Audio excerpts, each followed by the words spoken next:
Malakas ang buhos ng ulan. Kasabay nito ang nakabibinging tunog ng nagkikiskisang bakal at basag na salamin.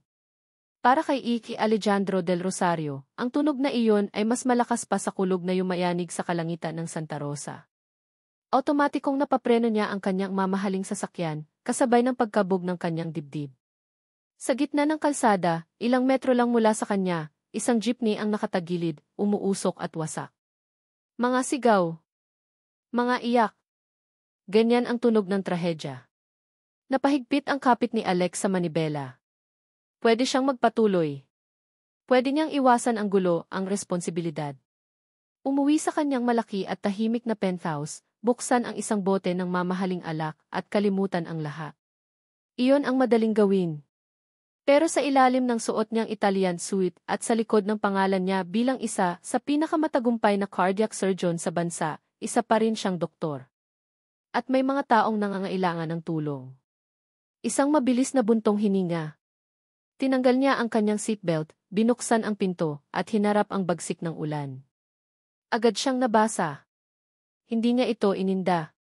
Ang kanyang mga mata ay nakatuon sa nakabaliktad na jeepney, sinusuri ang sitwasyon. May mga pasaherong gumagapang palabas, duguan at tuliro. Ang iba ay sumisigaw ng tulong para sa mga naipit sa loob. Tulong! Tulong! Yung anak ko. Hindi siya makahinga. Ang sigaw ng isang babae ang pumukaw sa atensyon ni Alex. Sinundan niya ang boses at nakita ang isang babaeng umiiyak habang itinuturo ang isang maliit na katawan na nakahandu sa isabasang semento, malapit sa jeep. Isang bata. Isang lalaking bata. Tumakbo si Alex. Lumuhod siya sa tabi ng bata, hindi inalintana ang maruming tubig ulan na bumabasa sa kanyang mamahaling pantalon. Ang bata, marahil ay nasa 8 taong gulang, ay walang malay. Maputla ang mukha nito. Sir, doktor po ako. Sabi niya sa ina na hindi maawat sa pag-iyak. Sinuri niya ang pulso ng bata. Mahina. Mabilis niyang sinuri ang daanan ng hininga nito. May bara. Walang pag-aalinlangan, maingat niyang itinagilid ang ulo ng bata at ginawa ang nararapa. Sa loob ng ilang segundo, may lumabas na maliit na piraso ng candy mula sa bibig nito, kasabay ng isang malalim na pag-ubo. Huminga ang bata. Huminga ito ng malalim. Nakahinga ng maluwag si Alex. Naramdaman niya ang unti-unting pagbalik ng kulay sa mukha ng bata. Ang tagumpay, ang karangyaan, ang lahat ng parangal na natanggap niya, wala itong lahat na halaga sa ganitong pagkakataon. Ang tanging mahalaga ay ang tibok ng puso ng batang ito na muling tumitibok ng normal sa ilalim ng kanyang mga daliri. Ang ambulansya ay dumating pagkaraan ng ilang minuto. Habang isinasakay ang bata sa stretcher, iminulat nito ang kanyang mga mata at tumingin ng diretsyo kay Alex. Mayroong pagtitiwala sa mga matang iyon. Isang kakaibang koneksyon ang naramdaman ni Alex, isang bagay na matagal na niyang hindi nararamdaman. Sasamahan ko siya sa ospital, sabi ni Alex sa mga paramedic. Ako ang nag-first aid. I need to make sure he's stable. Pagsakay niya sa ambulansya, doon niya lang napansin ang sarili.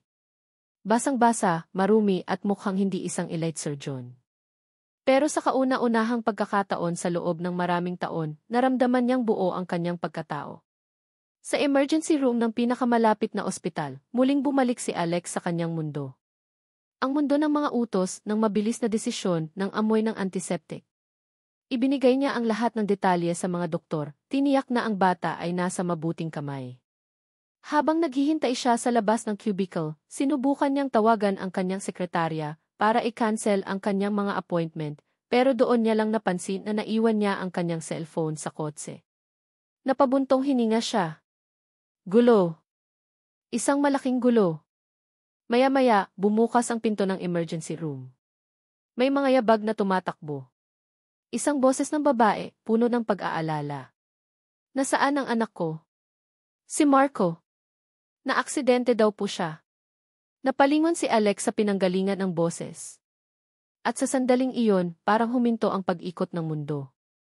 Ang babaeng nakatayo sa may pintuan, basang-basa rin sa ulan, na may bakas ng takot at pag-aalala sa mukha, ay isang mukha na 8 taon na niyang pilit na kinakalimutan sa kanyang mga panaginip. Isang mukha na minsan ay minahal niya ng higit pa sa kanyang buhay. Mas payat ito ngayon at may mga linya ng pagod sa paligid ng kanyang mga mata na wala dati. Ang kanyang buhok ay nakatali lang ng simple. Ngunit ang kanyang mga mata, ang mga matang iyon, hindi niya maaaring makalimutan. Araki. Ang pangalan ay kusa na lang lumabas sa kanyang mga labi, isang bulong na halos hindi marinig. Narinig siya nito. Tumingin si Arabella Cruz sa kanya. Ang pag-aalala sa mukha nito ay napalitan ng pagkagulat, pagkabigla, at isang bagay patakot. Nanigas si Alex sa kanyang kinatatayuan. Parang may bumara sa kanyang lalamunan. 8 taon. 8 taon siyang naghanap, nagtanong, naghintay.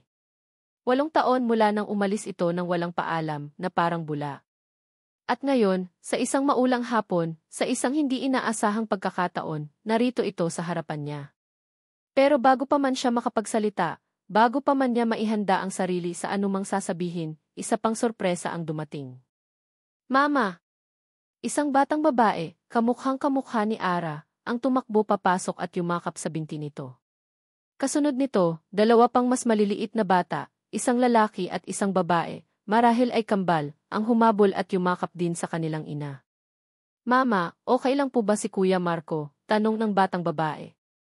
Mama! Kuya! Ang utak ni Alex ay pilit na pinoproseso ang lahat. Si Ara. Ang batang iniligtas niya, si Marco, ay anak nito. At may 3 pa. Tumingin si Alex mula sa mukha ni Ara, pababa sa 3 maliliit na bata na nakakapit sa kanya, at pabalik sa cubicle kung nasaan ang unang bata. Isa. Ang babaeng kamukha ni Ara. 2. Ang kambal. 3, 4. 4 na bata. At lahat sila, tinatawag siyang Timama. Naramdaman ni Alex ang panlalamig ng kanyang buong katawan sa kabila ng init sa loob ng ospital. Ang hangin ay tila naubos sa kanyang mga baga. Si Ara, ang kanyang Ara, ay may 4 na anak. Tumalikod si Ara, inakay ang 3 bata palayo sa kanya, patungo sa mga nurse para magtanong tungkol kay Marco. Hindi na siya muling lumingon. Para sa kanya, si Alex ay hangin lang, isang multo mula sa nakaraan na hindi dapat pansinin. Naiwan si Alex na nakatayo sa gitna ng abalang hallway, nakatingin sa likod ng babaeng minsan ay naging mundo niya. Nakatingin sa pamilyang binuo nito nang wala siya. Isang tanong ang nabuo sa kanyang isipan, isang tanong na parehong nagbibigay ng takot at isang nakatutuwang pag-asa.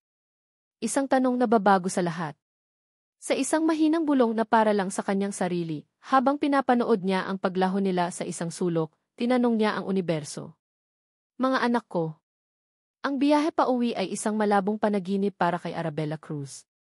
Ang tunog lang ng windshield wipers na paulit-ulit na humahawi sa luhang ulan sa salamin ng kanyang luma, ngunit maaasahang kotse ang tanging malinaw sa kanyang pandinig.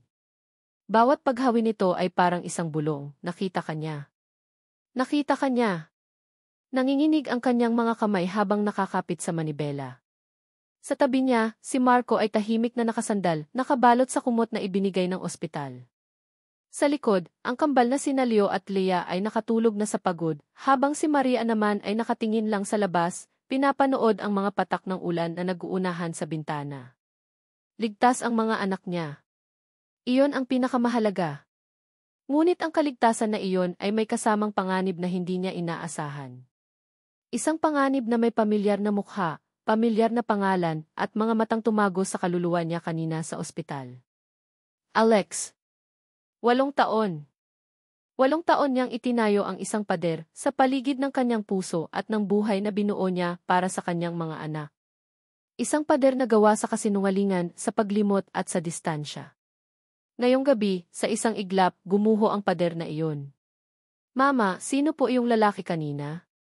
Ang inosenteng tanong ni Maria mula sa likod ay parang isang suntok sa sikmura ni Ara.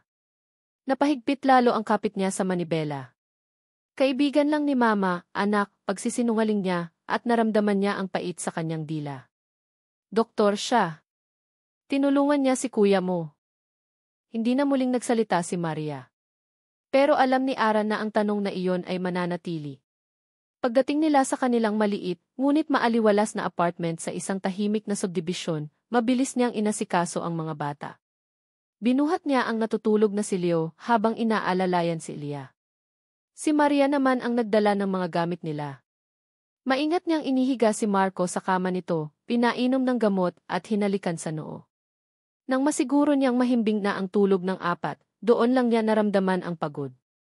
Sumandal siya sa pader ng sala at doon na bumuhos ang mga luhang kanina pa niya pinipigilan. Hindi ito pwede. Hindi pwedeng mangyari ito. Paano siya nahanap ni Alex? Isang aksidente lang ba talaga ang lahat?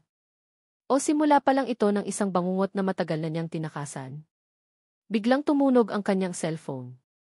Halos mapatalon siya sa gulat. Isang pamilyar na pangalan ang lumabas sa screen, Kuya Dante. Huminga siya ng malalim bago sagutin. Ara! Anong nangyari? Tumawag sa akin yung patron na rumesponde sa aksidente. Nandoon daw si Marco. Okay lang ba kayo? Ang boses ng kanyang kuya, si Police Major Dante Cruz, ay puno ng otoridad at pag-aalala. Okay na si kuya. Okay na kami, sagot ni Ara, pilit na pinapakalma ang kanyang boses. Sinong doktor ang tumingin sa kanya? Diretsong tanong ni Dante. Natahimik si Ara. Alam ng kuya niya ang lahat. Siya ang tumulong sa kanya na makatakas 8 taon na ang nakalipas. Siya ang kanyang naging sandalan. Ara, sagutin mo ako. Si Alex, halos pabulong niyang sagot. Isang mahabang katahimikan ang sumunod. Narinig ni Ara ang pagbuntong hininga ng kanyang kuya sa kabilang linya, isang tunog ng pinaghalong galit at frustrasyon. Nakita niya ang mga bata. Kuya. Damn it ni. Isang mura ang kumawala kay Dante.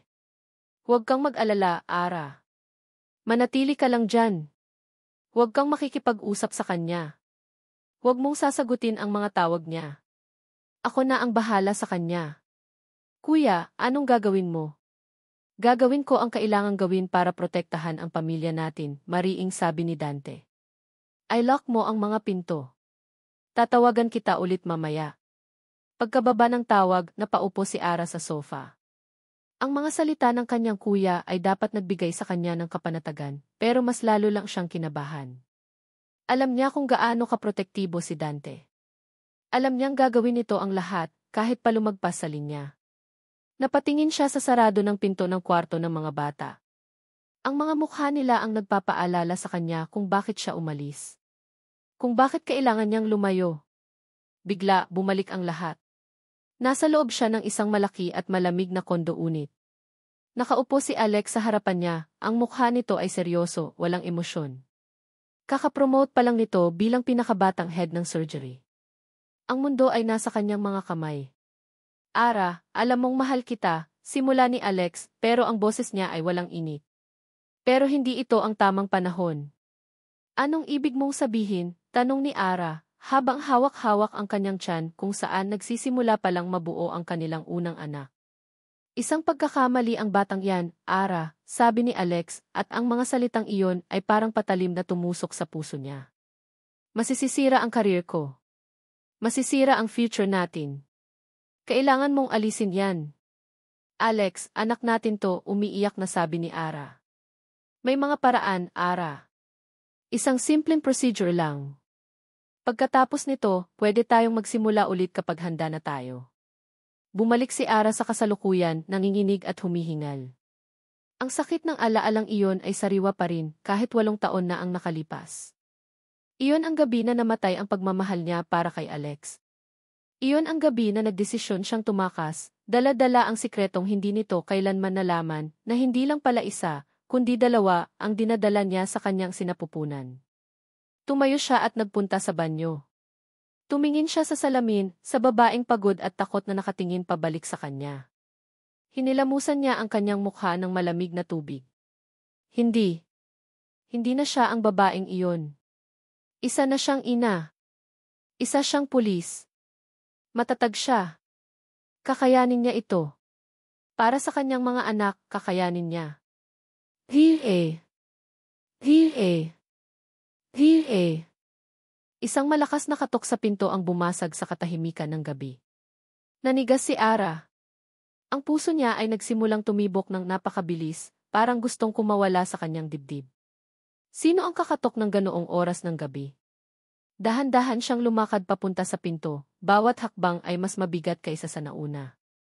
Ang kamay niya ay nanginginig habang dahan-dahan niyang iniaangat ito para sumilip sa pifol. Isang malalim na hininga. At sumilip siya. Sa labas, basang-basa pa rin ang ulan, nakatayo ang lalaking pinilit niyang kalimutan. Ang kanyang mukha ay puno ng determinasyon. Ang kanyang mga mata ay nakatitig ng diretsyo sa pinto, na para bang alam niyang nakatingin si Ara mula sa loob. Si Alex. Narito siya. Nakatayo si Alejandro del Rosario sa gitna ng ulan, pero hindi niya nararamdaman ang lamig. Ang tanging nararamdaman niya ay ang apoy na nagsisimulang mag-alab sa loob ng kanyang dibdib. Isang apoy na pinaghalong galit, pagkalito, at isang matinding pangangailangan na malaman ang katotohanan. Nakatitig siya sa pinto sa kanyang harapan, ang simpleng pintong kahoy na ito na ngayon ay parang isang pader na bakal na naghihiwalay sa kanya sa 8 taon ng kanyang buhay na ninakaw sa kanya. Alam niyang nasa loob si Ara. Alam niyang nakita siya nito sa pifol. Nararamdaman niya ang presensya nito, ang takot nito. At sa halip na makaramdam ng awa, mas lalo lang tumindi ang kanyang determinasyon. 4 na bata, Alex. 4. Paulit-ulit na sinasabi ng isang boses sa kanyang isipan. Pinikit niya ang kanyang mga mata saglit at nakita niya muli ang mga mukha nila. Ang batang lalaking iniligtas niya, si Marco. Ang batang babaeng kamukha ni Ara. At ang kambal. Ang bawat isa sa kanila ay isang piraso ng isang palaisipan na kailangan niyang buuin. Hindi na siya muling kakatok. Maghihintay siya. Kahit magdamag. Kahit gaano katagal. Hindi siya aalis. Ilang minuto ang lumipas na parang isang oras. Hanggang sa dahan-dahang bumukas ang pinto. At naroon si Ara. Nakatayo sa siwang ng pinto, isang anino lang na tinatanglawan ng madilim na ilaw mula sa loob. Maputla ang kanyang mukha, at ang mga mata niya ay nagpapakita ng isang tapang na alam ni Alex na pilit lang. Nakita niya ang bahagyang panginginig ng mga labi nito. Anong kailangan mo dito? Tanong ni Ara. Ang boses niya ay malamig, walang emosyon, na parang nagsasalita sa isang estranghero. Ang lamig na iyon ay mas lalo lang nagpainit ng dugo ni Alex. Estranghero. Pagkatapos ng lahat. Alam mo kung anong kailangan ko, Ara, sagot niya. Ang kanyang boses ay mas malalim at mas seryoso kaysa sa normal. Sinubukan niyang silipin ang loob ng bahay, hinahanap ang kahit anong senyales ng mga bata. Nasaan sila? Humarang si Ara sa pinto, gamit ang kanyang katawan para takpan ang anumang makikita niya sa loob. Wala kang karapatan dito, Alex. Umalis ka na. Karapatan? Isang mapait na tawa ang kumawala sa kanya. 8 taon, Ara. 8 taon kang nawala na parang bula. 8 taon akong naghanap. Tapos sasabihin mo sa akin na wala akong karapatan? Naghanap.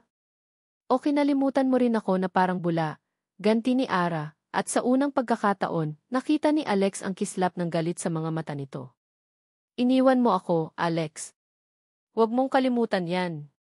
Ang akusasyon ay tumama sa kanya na parang isang sampal. Iniwan? Ikaw ang nawala, Ara.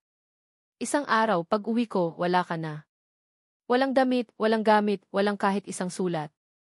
Ikaw ang umalis. Ikaw ang nang iwan. Sumigaw na siya ngayon at ang boses niya ay sumabay sa lakas ng ulan. Hindi niya napigilan ang sarili. Ang lahat ng sakit, ang lahat ng tanong, ang lahat ng gabing iniisip niya kung nasaan ito, ay sabay-sabay na sumabog. Nakita niyang napapikit si Ara, na para bang nasaktan sa kanyang mga salita. Ngunit nang imulat niyang muli ang kanyang mga mata, ang naroon ay hindi na galit, kundi isang pader na hindi niya kayang sirain. Kailangan nating mag-usap, Ara. Tungkol sa mga bata, pag-ulit niya, mas kalmado na ngayon, ngunit mas may diin. Wala tayong dapat pag-usapan. Mayroon, giit niya, at humakbang siya palapit, kaya't napilitan si Ara na umatras ng bahagya, papasok ng bahay. Sino sila, Ara? Sino ang ama nila? Hindi ito sumagot. Nakatingin lang ito sa kanya, ang mga mata nito ay parang isang malalim na dagat ng mga sikretong hindi niya maintindihan. Ang pananahimik nito ay unti-unting pumapatay sa kanya. Ang dating Alex, ang mayabang na Sir John, ay nawala na. Ang natira ay isang lalaking desperado, isang lalaking nasa bingit ng katotohanan na maaaring magbago ng lahat. Huminga siya ng malalim, tinipon ang lahat ng kanyang lakas, at tinitigan ito ng diretso sa mata. Ang ulan ay tumila ng bahagya, na parang ang langit mismo ay naghihintay sa kanyang susunod na sasabihin. Sila ba ang mga anak ko? Ang tanong ay lumabas sa kanyang bibig na puno ng bigat. Hindi ito isang simpleng tanong. Ito ay isang ultimatum. Hindi ako aalis dito, Ara, sabi niya. Ang kanyang boses ay halos isang bulong ngunit puno ng bakal na determinasyon. Hindi ako aalis hanggat hindi mo sinasagot ang tanong ko. Nakita ni Alex ang pagbagsak ng mga balikat ni Ara. Nakita niya ang pagsuko sa mga mata nito.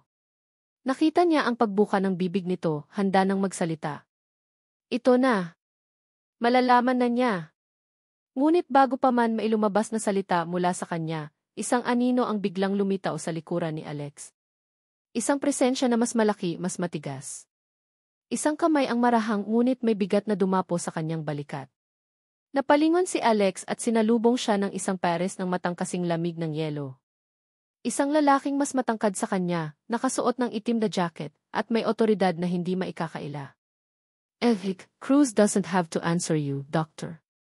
Ang boses ng lalaki ay kalmado ngunit may babala. Bumaba ang tingin ni Alex sa police badge na nakasabit sa sinturo nito. Now, leave. Ang pag-alis ni Alejandro del Rosario mula sa harap ng bahay ni Ara ay puno ng dignidad na pilit niyang pinaninindigan. Ngunit sa loob ng kanyang sasakyan, habang humahalo ang tunog ng makina sa huminang ulan, isang malakas na suntok sa manibela ang kanyang pinakawalan. Damn it! Ang lalaking iyon. Ang kuya ni Ara. Isang major sa kapulisan. Ngayon ay naiintindihan na niya. Ito ang pader na itinayo ni Ara sa pagitan nila.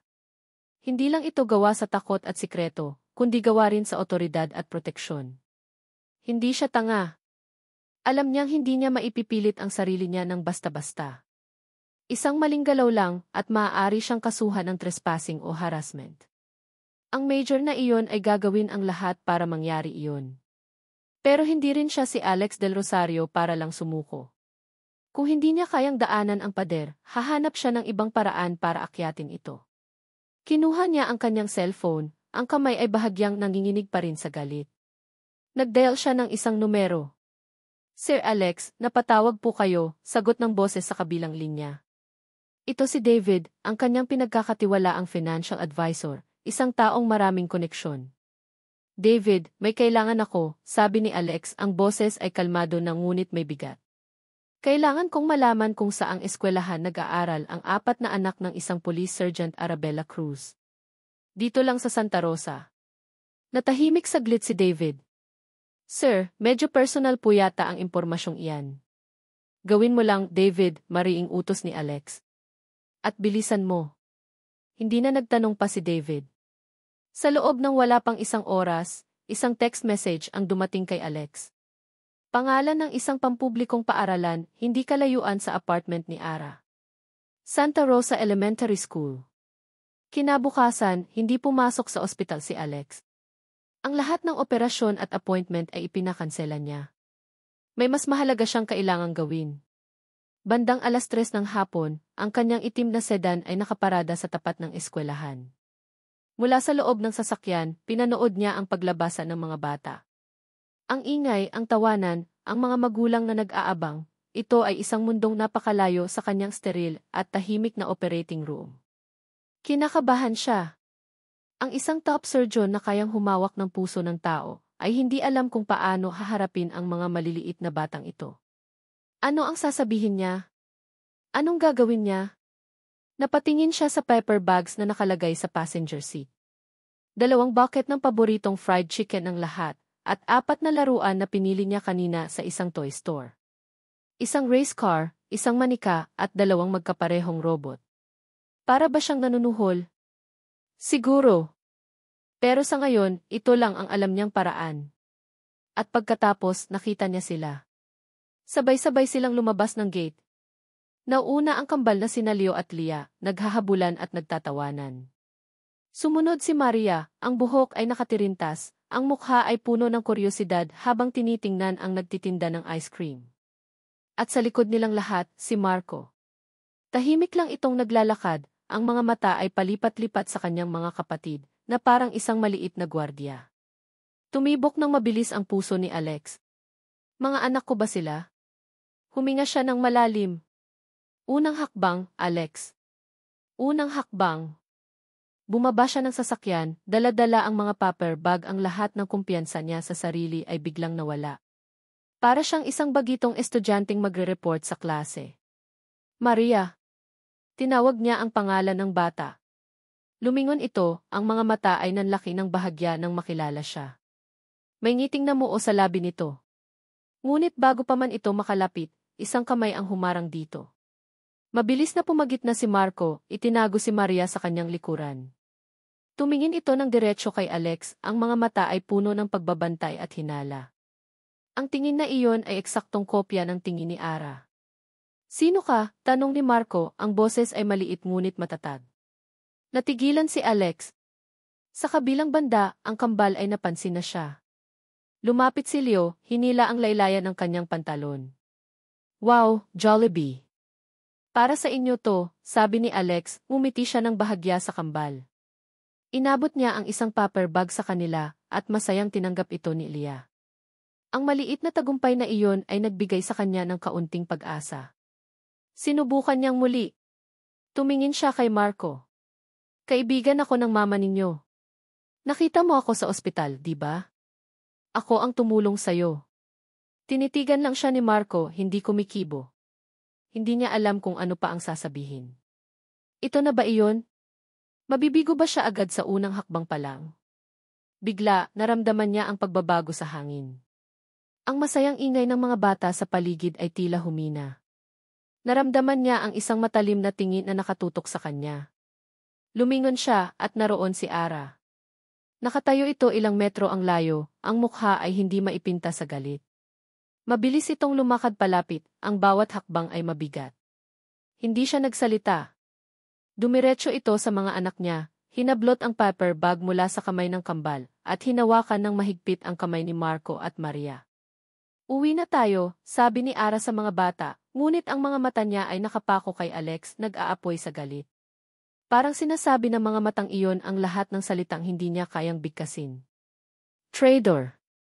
Sinungaling. Paano mo nagawa ito? Walang nagawa si Alex kundi tumayo lang doon, hawak-hawak pa rin ang isang paper bag, habang pinapanood niya si Ara na hilahin palayo ang mga bata. Ang pag-asa na naramdaman niya kanina ay naging abo. Nang malapit na sila sa kanto, huminto si Marco. Lumingon itong muli sa kanya. Ang mukha nito ay seryoso, walang bakas ng pagiging bata. Sa loob ng ilang segundo, nagkatitigan sila. At pagkatapos, sa isang boses na malamig at malinaw, sinabi ng bata ang mga salitang dumurog sa puso ni Alex del Rosario. Huwag mo kaming lalapitan. Ayaw sa'yo ni Mama. At tumalikod na ito, sumunod sa kanyang ina at mga kapatid, iniwan si Alex na nakatayo sa gitna ng daan, mas nag-iisa kaysa dati. Ang katahimikan sa loob ng opisina ni Major Dante Cruz ay mas mabigat kaysa sa mga baril na nakadisplay sa isang glass case sa dingding. Nakaupo si Ara sa tapat ng lamesa ng kanyang kuya. Sa ibabaw nito, hindi mga kaso ng krimen ang nakakalat, kundi isang manipis na folder. Ang laman nito ang dahilan kung bakit siya pinatawag. Sinundan niya kayo sa eskwelahan. Hindi iyon tanong. Isa iyong pahayag. Malamig at matigas ang boses ni Dante habang nakatingin sa kapatid. Tumango lang si Ara, ang mga mata niya ay nakatutok sa kanyang mga kamay na magkasalikop sa kanyang kandungan. Ang galit na naramdaman niya kahapon nang makita si Alex ay napalitan na ng isang pamilyar na damdamin, takot. Tumawag sa akin ang prinsipal, pagpapatuloy ni Dante. Nag-alala daw ang mga guro. Isang mamahaling kotse, isang lalaking hindi nila kilala, sinusubukang kausapin ang mga bata. Mabuti na lang at alerto ang mga gwardiya. Napapikit si Ara. Ang kahihiyan. Ang gulo. Ito na nga ba ang sinasabi niya? Ang pagbabalik ni Alex ay hindi lang tungkol sa kanila. Damay na ang mga anak niya, ang buhay na pilit niyang ginawang normal at tahimik. Kuya, anong gagawin natin? Tanong niya, at sa wakas ay nag-angat siya ng tingin. Ang boses niya ay basag, puno ng pangamba. Inilapit ni Dante ang folder sa kanya. Binuksan niya ito. Sa loob, naroon ang isang business card. Isang pangalan ng isang kilalang law firm sa Maynila, isa sa pinakamagaling at pinakamahal sa buong bansa. This morning, one of the contacts in the city called me, sabi ni Dante, ang mga mata niya ay nanlilisik. Alex Del Rosario hired them. He's not just playing around, Ara. He's preparing for war. Naramdaman ni Ara ang panlalamig ng kanyang mga kamay. Abogado. Ibig sabihin, korte. Ibig sabihin, laban para sa kustodya. Isang maruming laban na tiyak na gagamitan ni Alex ng lahat ng kanyang pera at impluensya. Wala siyang makukuha, sabi ni Ara, pilit na pinatatatag ang sarili. Wala siyang patunay. Walang pangalan niya sa kahit anong dokumento. Sa ngayon, wala pagtatama ni Dante. Pero sa pera niya, kayang-kaya niyang humingi ng city test. At kapag nangyari yon, tapos ang laro. Alam nating pareho na tatlo sa kanila, alam mo na. Napatungo si Ara. Alam niya. 3 sa 4. Ang katotohanang iyon ay isang bombang maaaring sumabog anumang oras. Tumayo si Dante at naglakad papunta sa bintana, nakatingin sa abalang kampo ng pulisya sa labas. He's playing dirty, Ara. We have to be ready. Bumalik siya sa lamesa, at may inilabas pa siyang isang set ng mga dokumento mula sa ilalim ng desk. Iba ito sa folder kanina. Mas makapal. May mga bank statement, mga resibo, mga listahan ng mga medical supplies. Ano yan, kuya? For the past 8 years, I've kept a file on him, pag-amin ni Dante. Just in case. Tiningnan ko ang mga negosyo niya. Ang Del Rosario Heart Clinic na pag-aari niya. Malinis sa unang tingin. Pero kung bubusisisiin mo, may mga bagay na hindi nagtutugma. Itinuro niya ang isang partikular na transaksyon. Isang malaking pagbili ng mga mamahaling kagamitan mula sa isang supplier sa ibang bansa na tila kahina-hinala. Maliit na bagay lang ito sa ngayon. Isang sinulid na pwede nating hilahin, paliwanag ni Dante. Kung kailanganin, maaari natin itong palakihin. Isang anonymous tip sa media, isang investigasyon. Sapat na para sirain ang reputasyon niya. Sapat na para isipin niyang hindi ka isang kalaban na madaling talunin. Napatingin si Ara sa mga papel at naramdaman niya ang isang pagkarimarim. Hindi ito ang gusto niya. Ayaw niyang lumaban ng ganito. Ayaw niyang sirain ang buhay ni Alex. Ang gusto lang niya ay maprotektahan ang mga anak niya. Kuya, hindi ito tama, bulong niya. Tinitigan siya ni Dante, ang mukha ay seryoso. Ara, nakalimutan mo na ba? Nakalimutan mo na ba ang ginawa niya sa'yo? Ang gabi na umuwi kang umiiyak na parang pinatay ang kaluluwa mo. Dahil sa kanya, muntik mo nang isuko ang lahat. Dahil sa kanya, binuo mo ang buhay mo sa takot. Ang mga salita ng kanyang kuya ay tumago sa puso niya. Hindi niya nakalimutan. Hinding-hindi. Ginagawa ko lang kung ano ang dapat para sa iyo at sa mga bata. Pagpapatuloy ni Dante, ang boses ay mas malumanay na ngayon, ngunit puno pa rin ang determinasyon. Hindi ko hahayaang saktan kanya ulit. Hindi na. Gagawin ko ang lahat para protektahan kayo. Tumango si Ara, wala nang masabi. Alam niyang tama ang kuya niya. Kailangan nilang maging handa. Para sa mga anak niya. Umuwi si Ara na mabigat ang dibdib. Pagpasok niya sa bahay, sinalubong siya ng mga anak niya. Ang ingay at sigla nila ay panandali ang nagpagaan sa kanyang loob. Ngunit habang inihahanda niya ang hapunan, ang isip niya ay lumilipad pa rin. Nang gabi ring iyon, habang mahimbing na ang tulog ng lahat, umupo siya sa sala, hawak ang isang tasa ng tsaa. Sinusubukan niyang pakalmahin ang sarili. Kailangan niyang maging matatag. Biglang umilaw ang screen ng kanyang cellphone. Isang text message. Mula sa isang numerong hindi nakarehistro sa kanyang contacts. Kinabahan siya. Dahan-dahan niyang binuksan ang mensahe. Ang mga salitang nabasa niya ay nagpatigil sa pagtibok ng kanyang puso. Alam ko ang sikreto mo, Ara. Ang sikreto tungkol kay Marco. Nabitiwan ni Ara ang kanyang tasa. Nagkalat ang mainit na tsaa sa sahig, ngunit hindi niya ito naramdaman. Ang tanging nararamdaman niya ay ang yelo na unti-unting gumagapang sa kanyang mga ugat. Sino ito? Paano niya nalaman?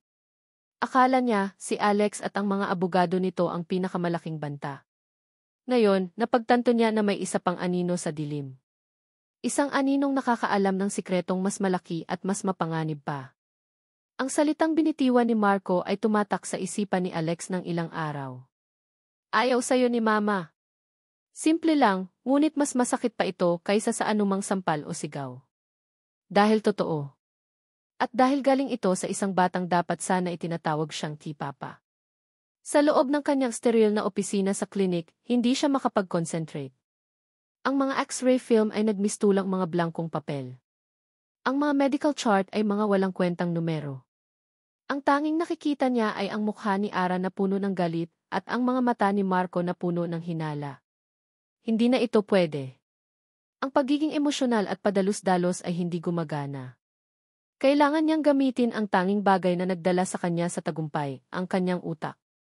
Ang pagiging stratehiko.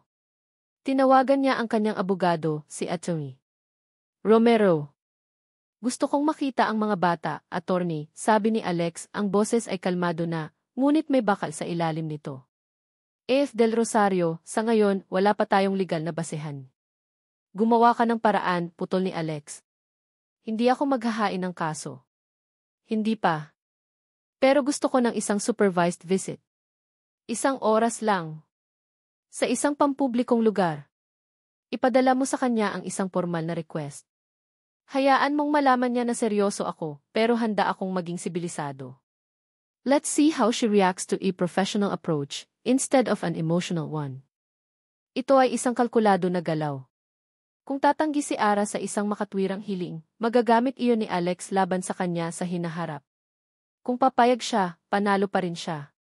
2 araw ang lumipas. Isang tawag mula kay Atty. Romero ang nagpatigil sa mundo ni Alex. Pumayag siya, Doktor. Saturday, 4 sa Santa Rosa City Park. Pero may kondisyon. Nandoon siya. At ang kapatid niyang pulis. Isang ngiti ang sumilay sa labi ni Alex. Perfect. Dumating ang Sabado. Ang araw ay maaraw, isang malaking kaibahan sa maulang gabing nagtagpo silang muli. Nakaupo si Alex sa isang bench sa parke, 10 minuto bago ang napag-usapang oras. Wala siyang dalang laruan o pagkain ngayon. Ang dala lang niya ay ang sarili niya at isang puso na puno ng pinaghalong kaba at pag-asa. Sakto 4:00 natanaw niya sila. Si Ara, suot ang simpleng maong at puting t-shirt, ay naglalakad na parang isang sundalo papunta sa isang execution. Ang panga niya ay mariing magkatikom. Sa likod niya, si Major Dante Cruz, nakasuot ng sibilyan ngunit ang tindig ay sumisigaw pa rin ng otoridad. At sa pagitan nilang dalawa, ang 4 na bata. Umupo si Ara sa isang bench na may sapat na layo mula kay Alex sa isang lugar kung saan kitang-kita niya ang bawat galaw. Si Dante naman ay sumandal sa isang malaking puno ng akasya, ang mga braso ay nakahalukip-kip, ang mga mata ay hindi inaalis kay Alex. Isang pader. Isang bantay. Ang hangin ay puno ng tensyon. Ang kambal ang unang lumapit, itinulak ng kanilang likas na kuryosidad. Huminto sila ilang talampakan mula kay Alex, tinitingnan siya na parang isang kakaibang hayop sa zoo. Ngumiti si Alex. Isang totoong ngiti. Hello, Leo. Hello, Leah. Ikaw yung sa Jollibee, sabi ni Leah, habang inunguya ang dulo ng kanyang daliri. Ako nga, sagot ni Alex. Gusto niyo bang mag-swing? Nagkatinginan ang kambal at pagkatapos ay tumango ng sabay. Ito na ang kanyang pagkakataon. Dahan-dahan siyang tumayo at naglakad papunta sa mga duyan. Sumunod ang kambal. Sinulyapan niya si Ara. Hindi ito kumibo, ngunit nakita niya ang paghigpit ng hawak nito sa kanyang bag. Itinulak niya ang duyan. Una si Leah, pagkatapos ay si Leo. Dahan-dahan lang sa simula, pagkatapos ay unti-unting pinalalakas. Ang tanging maririnig ay ang langit-ngit ng kadena at ang papalakas na halakhak ng kambal.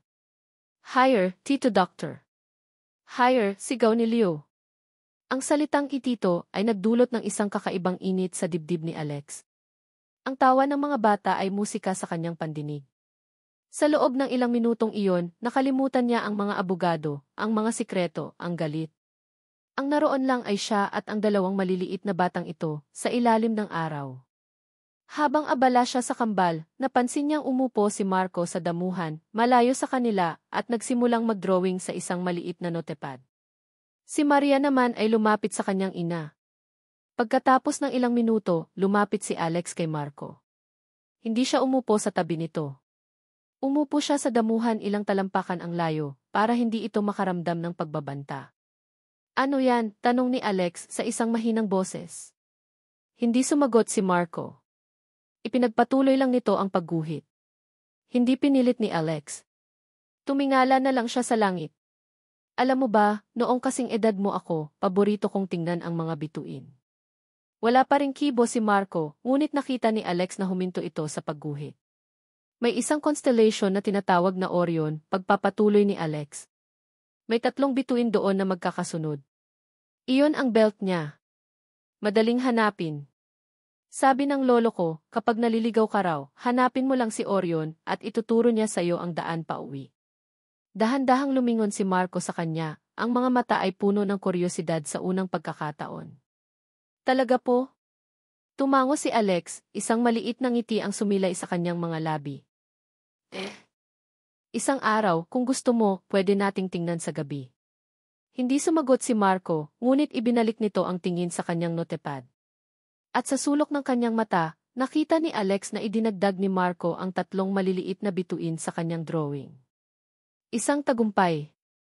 Isang napakaliit, ngunit napakahalagang tagumpay. Nag-angat siya ng tingin at nagtama ang kanilang mga mata ni Ara. Sa isang saglit, nawala ang lahat ng pader. Nawala si Hick Cruz at si Major Cruz. Ang nakita lang ni Alex ay si Ara, ang babaeng minahal niya, na pinapanood ang isang lalaki na sinusubukang kumonekta sa kanyang anak. Nakita niya ang isang kislap sa mga mata nito, hindi galit, hindi takot, kundi isang bagay na mas komplikado. Pag-aalinlangan. Siguro kaunting pag-asa. Ngunit kasing bilis ng paglitaw nito, nawala rin ito. Tumayo si Ara. Oras na.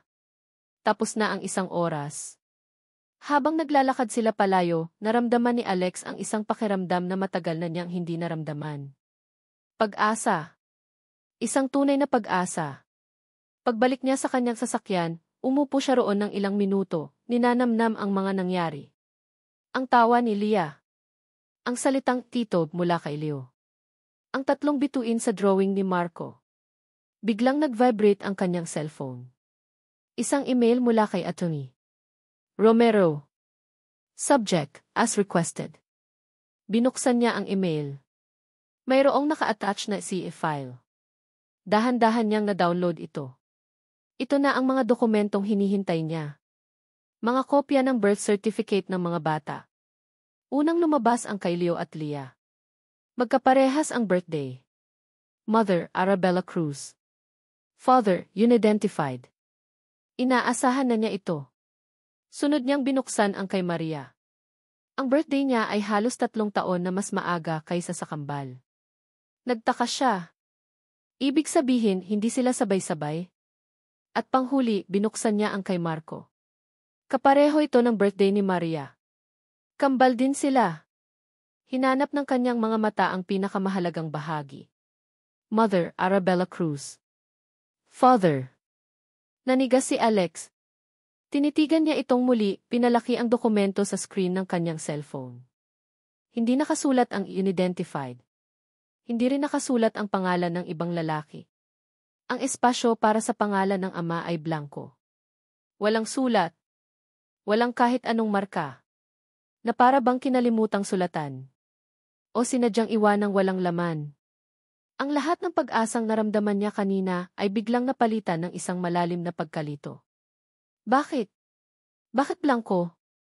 Ang pag-uwi mula sa parke ay dapat sana inagdulot ng kapayapaan kay Arabella Cruz. Ngunit habang nagmamaneho siya sa ilalim ng kulay kahel na kalangitan, isang malalim na pagkabahala ang nanahan sa kanyang dibdib. Sa likod, naririnig niya ang masayang kwentuhan ng kambal. Ang galing ni Tito Doktor mag-push ng swing, Mama, sabi ni Leah. Sabi niya, titingnan daw namin yung mga stars, dagdag ni Leo. Hindi sila tumatawag ng itito Doktor kay Dante. Hindi sa kahit sinong lalaki. Kay Alex lang. Ang katotohanang iyon ay parang isang maliit na tinik na bumaon sa puso ni Ara. Pinakadelikado sa lahat ang katahimikan ni Marco. Mula nang umalis sila sa parke, hindi na ito nagsalita. Nakatingin lang ito sa labas ng bintana, hawak-hawak ang kanyang notepad. Alam ni Ara na sa isip ng kanyang panganay, isang malaking pagbabago ang naganap. Ang tito doktor na dati kaaway ay naging isang taong nagkwento tungkol sa mga bituin.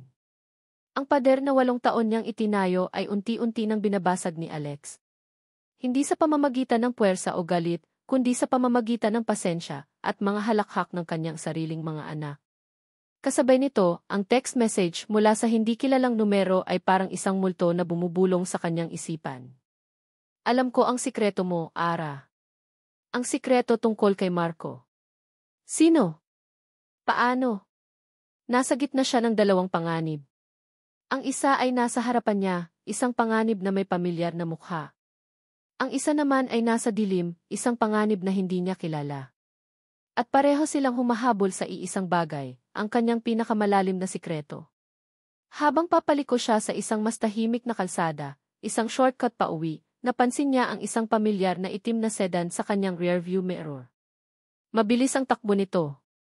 Kinabahan si Ara. Binilisan niya ang kanyang pagpapatakbo. Ngunit mas mabilis ang sasakyan sa likod niya. Hanggang sa nag-overtake ito at biglang humarang sa kanyang daraanan. Napapreno si Ara ng biglaan at narinig niya ang mahinang sigaw ng mga bata sa likod. Ang puso niya ay umakyat sa kanyang lalamunan. Si Alex. Bumukas ang pinto ng sedan. Lumabas si Alex, ngunit hindi ito ang Alex na nakita niya kanina sa parke. Ang Alex na nakangiti. Ang Alex na matyaga. Ang Alex na nagtulak ng duyan.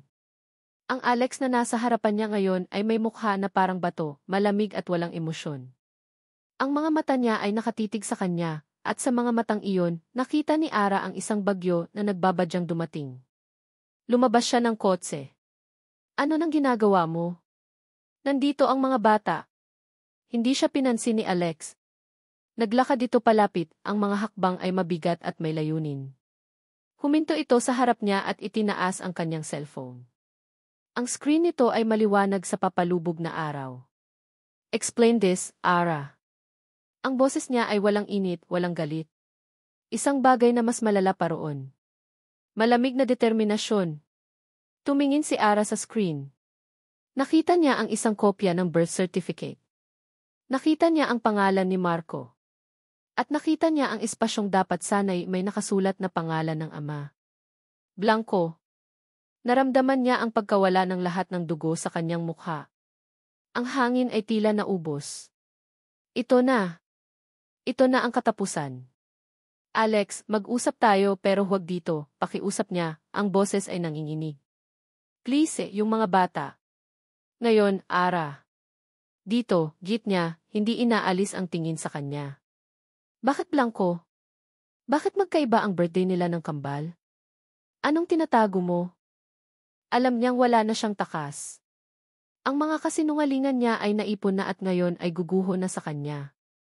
Pwede siyang gumawa ng isa pang kasinungalingan. Isang clerical error. Isang pagkakamali sa ospital. Ngunit nakita niya sa mga mata ni Alex na hindi na ito tatanggap ng kahit anong palusot. Ang mga pader ay tuluyan ng bumagsak. Nagsimulang mamasa ang kanyang mga mata. Ang bigat ng 8 taong pagtatago ay biglang bumagsak sa kanyang mga balikat.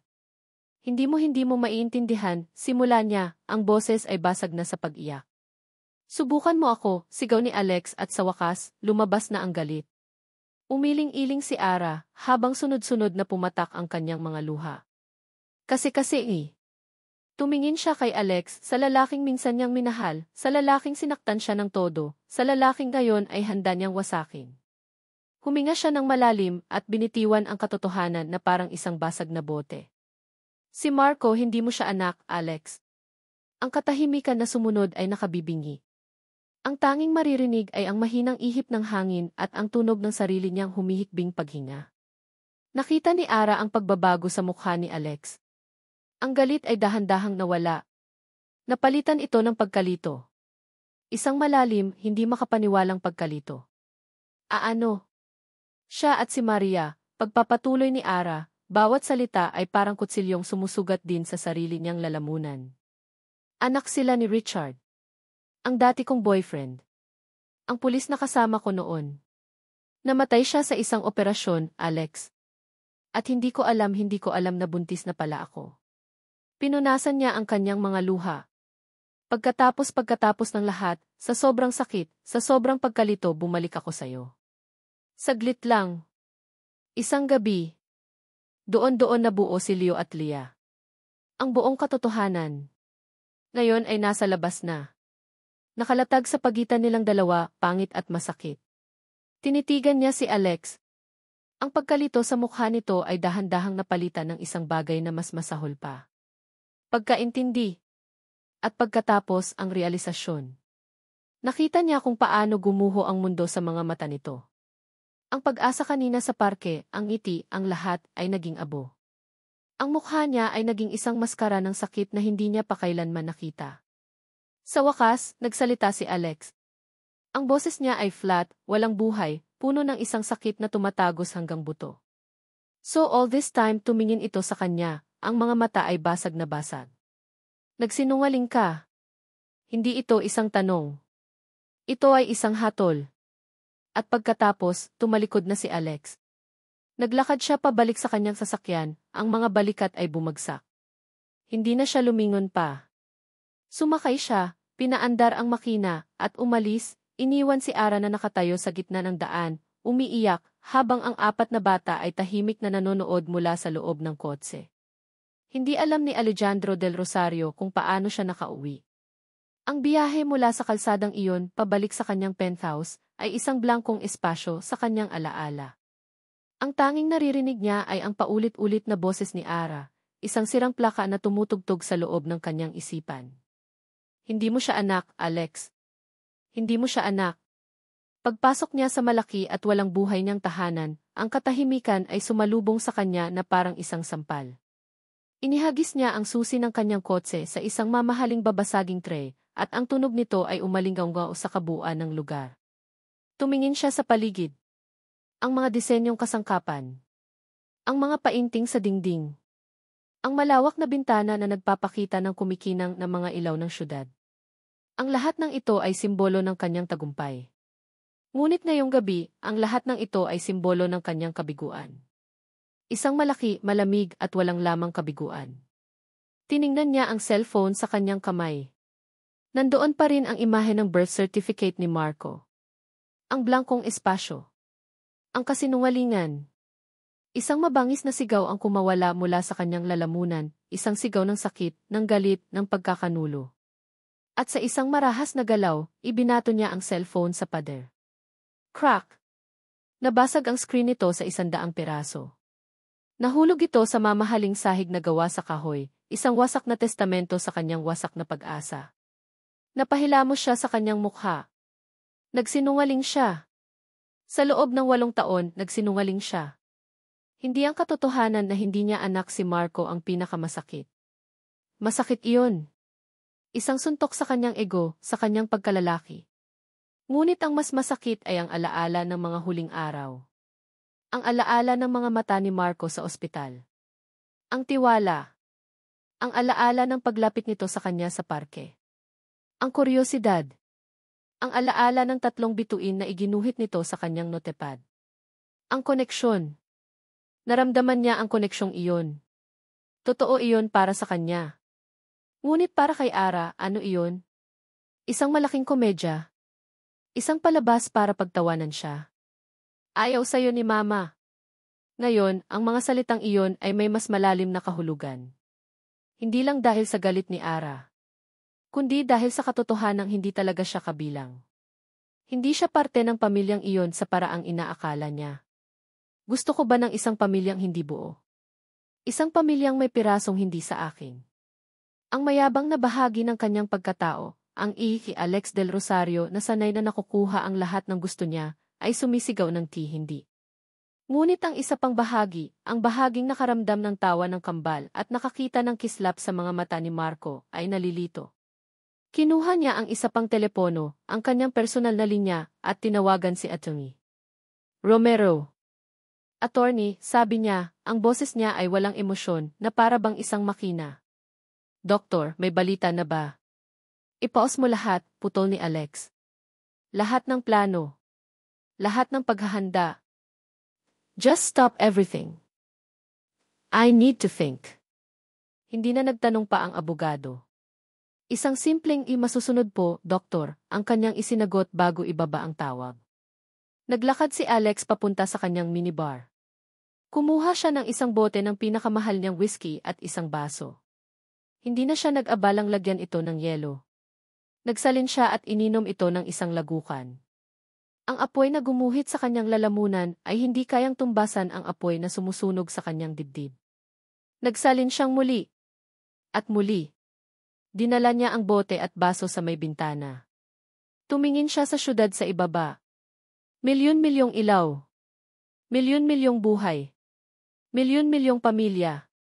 At siya, narito sa tuktok, nag-iisa. Mas nag-iisa pa kaysa dati. Akala niya, ang paghahanap kay Ara ang magpupuno sa pagkukulang sa kanyang buhay. Ngayon, ang paghahanap sa kanya ang mas lalong naglantad kung gaano siya kawalang laman. Lumipas ang mga oras. Ang bote ng whiskey ay nangalahati na. Ang mga ilaw ng syudad ay nagsimula ng maglaho. Ang sakit ay hindi nawawala, ngunit nababalutan na ito ng manhid na dulot ng alak. Biglang tumunog ang telepono sa kanyang tabi. Ang kanyang work phone. Ang numerong tumatawag ay ang kanyang sekretarya sa klinik. Ayaw niyang sagutin. Wala siyang pakialam sa trabaho. Wala siyang pakialam sa kahit ano. Ngunit nagpatuloy ito sa pagtunog, paulit-ulit. Sa wakas, sa inis, sinagot niya ito. What? Irritabling sagot niya. Sir, sorry po sa istorbo, narinig niyang sabi ng kanyang sekretarya. Ang boses ay nanginginig at puno ng pag-aalala. Sir, nasan po kayo? It doesn't matter. What do you want? Sir, may naghahanap po sa inyo dito sa lobby ng klinik. Napabuntong hininga si Alex. Sabihin mo bumalik bukas. I'm not available. Pero sir, kailangan niyo po talagang malaman kung sino di. Sino ba yan? Tanong ni Alex, ang pasensya niya ay ubos na. Isang sandaling katahimikan ang sumunod na para bang nag-aalangan ang kanyang sekretarya. At pagkatapos, sinabi nito ang mga salitang humila kay Alex mula sa kanyang kalasingan at ibinalik siya sa isang mas malupit na realidad. Si Major Dante Cruz po. Napaupo ng tuwid si Alex. Si Dante. Anong ginagawa nito sa klinik niya? At may dala po siyang search warrant. Ang tunog ng balita sa telebisyon ay isang mahinang ugong sa sala ni Arabella Cruz. Hindi niya ito pinapansin. Nakaupo siya sa dilim, matagal nang tapos ang hapunan, at mahimbing na ang tulog ng mga bata. Ang tanging ilaw ay nagmumula sa kanyang cellphone. Paulit-ulit niyang binabasa ang text message na natanggap niya ilang araw na ang nakalipas. Alam ko ang sikreto mo, Ara. Ang sikreto tungkol kay Marco. Hindi na ito nasundan. Walang tawag. Walang panibagong mensahe. Ang katahimikan ay mas nakakatakot kaysa sa anumang banta. Para itong isang espada na nakabitin sa kanyang ulo, naghihintay lang ng tamang pagkakataon para bumagsak. Kasabay nito, ang imahe ng mukha ni Alex nang sabihin niya ang katotohanan ay hindi maalis sa kanyang isipan. Ang pagkasira. Ang sakit. Dapat sana ay makaramdam siya ng tagumpay. Dapat sana ay makaramdam siya ng kaluwagan. Ito na ang sandatang tuluyan ng magpapalayo kay Alex sa kanila. Wala nang habol. Wala nang laban. Tapos na. Pero bakit parang siya ang talo? Bakit may isang bahagi sa kanya na nakakaramdam ng matinding pagsisisi?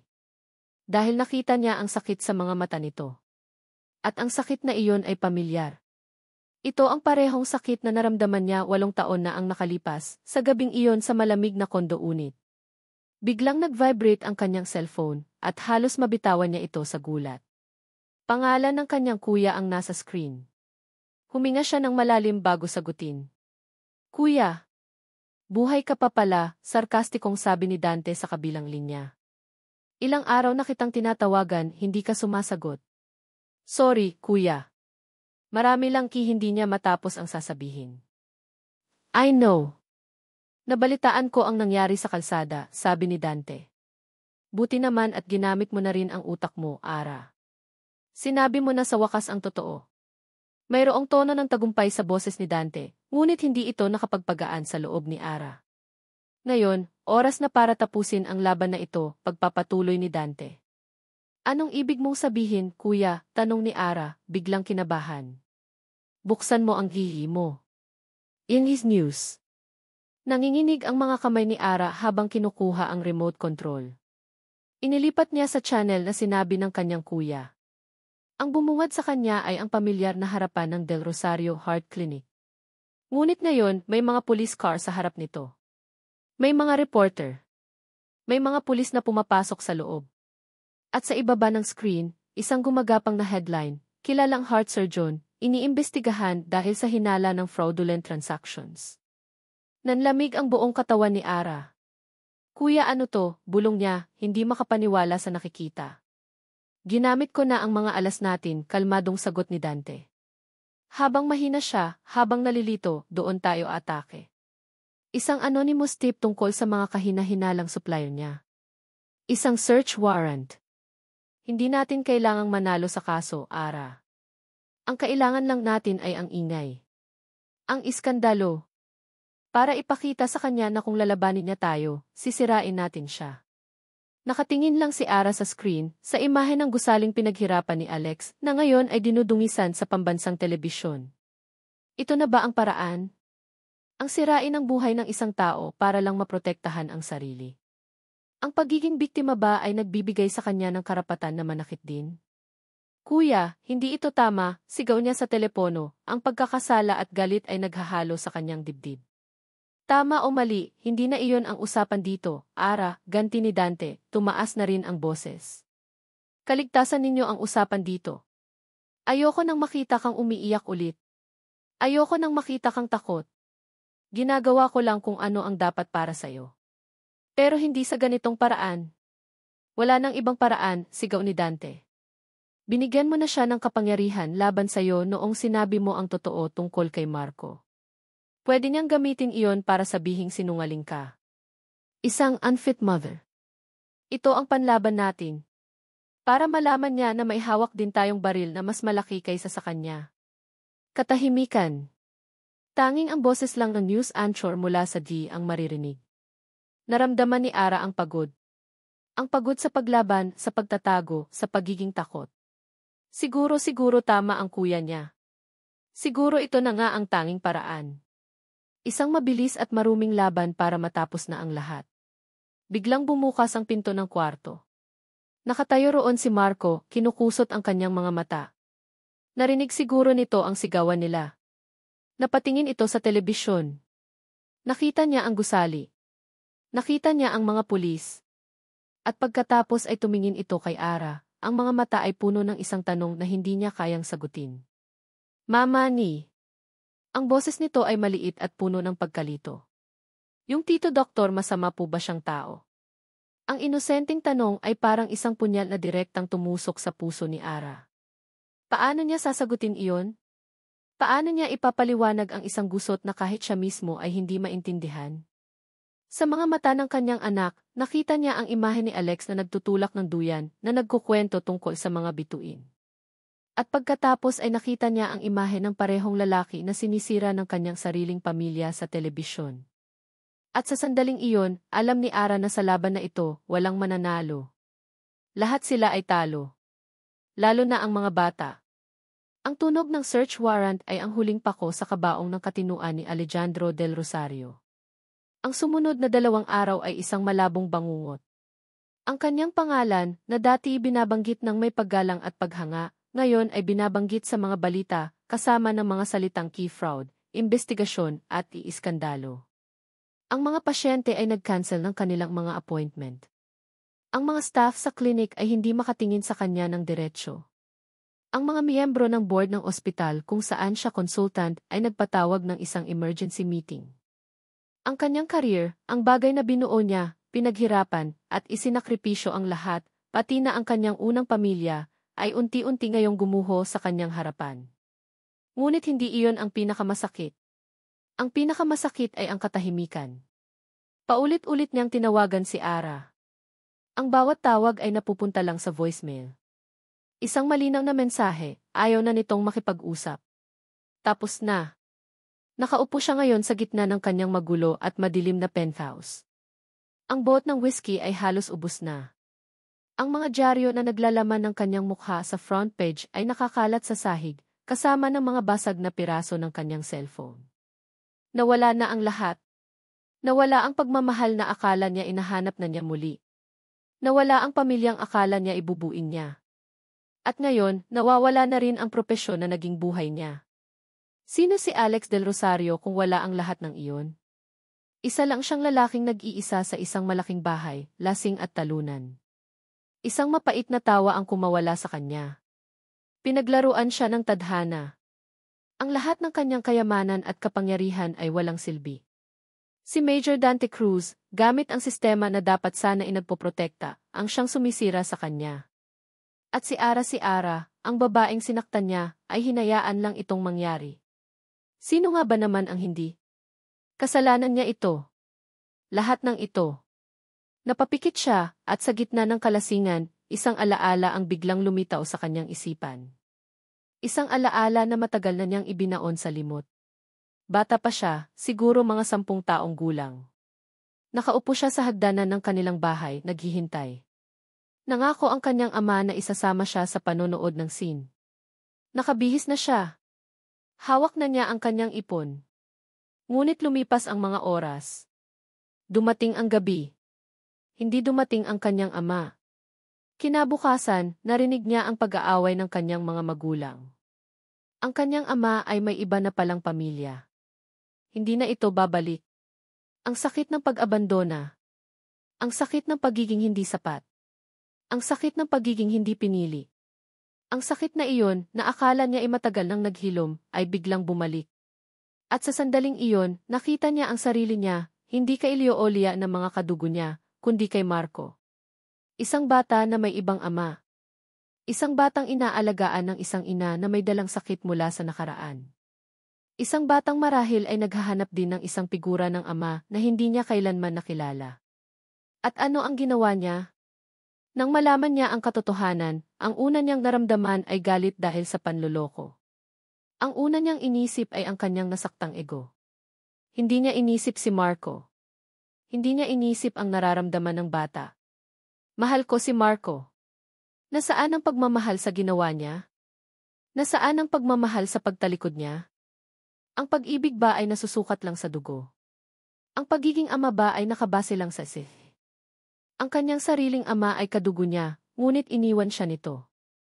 Isang bigla ang kaliwanagan ang tumama sa kanya, mas malakas kaysa sa tama ng alak. Isang epiphany sa gitna ng kanyang pagkawasak. Hindi mahalaga kung sino ang ama ni Marco. Ang mahalaga ay kung sino ang pipiliin niyang maging ama para dito. Hindi niya kailangang kimanalo laban kay Ara. Kailangan niyang patunayan sa kanya na nagbago na siya. Na hindi na siya ang makasariling lalaki na nagawang hilingin sa kanyang ipatanggal ang kanilang anak. Kailangan niyang humingi ng tawad. Hindi lang para sa nakaraan, kundi para sa ngayon. Para sa kanyang reaksyon. Para sa kanyang pagiging duwag. Biglang nagkaroon ng saysay ang lahat. Mabilis siyang tumayo, halos matumba sa kanyang kalasingan. Nagpunta siya sa banyo at hinilamusan ang kanyang mukha ng malamig na tubig. Tumingin siya sa salamin. Ang nakita niya ay isang lalaking pagod, may gusot na damit at mga matang namumugto. Ngunit sa likod ng lahat ng iyon, may isang bagong determinasyon. Hindi para manalo, kundi para ayusin ang lahat. Kinuha niya ang susi ng kanyang isa pang sasakyan.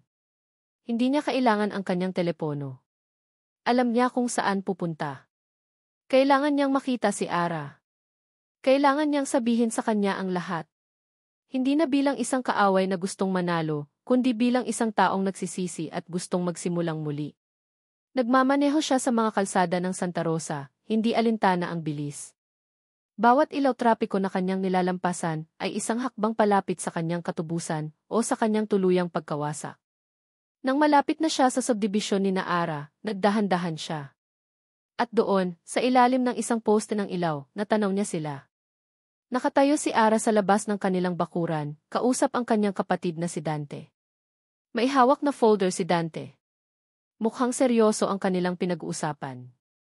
Ihininto ni Alex ang kanyang sasakyan sa isang madilim na bahagi ng kalsada, sapat na malapit para marinig sila, ngunit sapat na malayo para hindi siya makita. Naririnig niya ang boses ni Dante, malinaw sa katahimikan ng gabi. Pumirma ka na rito, Ara. Ang transfer sa Davao. Ito na ang paraan para tuluyan na kayong makalaya sa kanya. Davao.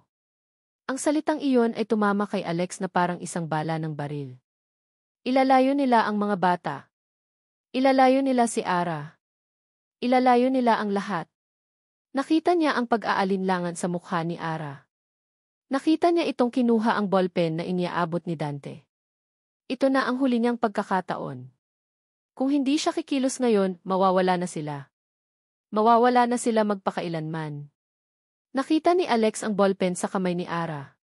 Nakita niya ang pagyuko nito sa papel na hawak ni Dante. Davao. Mawawala sila. Isang kidlat ng purong takot ang gumuhit sa buong sistema ni Alex, mas malakas pa kaysa sa alak, mas malinaw pa kaysa sa galit. Kung may gagawin siya, ngayon na. Kung may babaguhin siya, ito na ang huling pagkakataon. Bumukas ang pinto ng kanyang kotse. Ang tunog nito ay pumunit sa katahimikan ng gabi. Lumabas siya mula sa dilim at tumayo sa ilalim ng liwanag ng poste. Ang kanyang damit ay gusot. Ang kanyang buhok ay magulo. Ang kanyang mukha ay pagod. Ngunit ang kanyang mga mata ay nagnininga sa isang desperadong layunin. Huwag mong gawin yan, Ara. Ang boses niya ay hindi malakas, ngunit puno ito ng bigat. Isang pakiusap. Hindi isang utos. Napatigil ang kamay ni Ara, ang dulo ng ballpen ay 1 milimetro na lang ang layo mula sa papel. Ang boses na iyon. Ang boses na pilit niyang winawaksi sa kanyang isipan ay narito na naman. Dahan-dahan siyang nag-angat ng tingin. At nakita niya si Alex. Hindi ito ang makapangyarihang AC Del Rosario na kilala niya. Hindi ito ang galit na lalaking humarang sa kanya sa kalsada.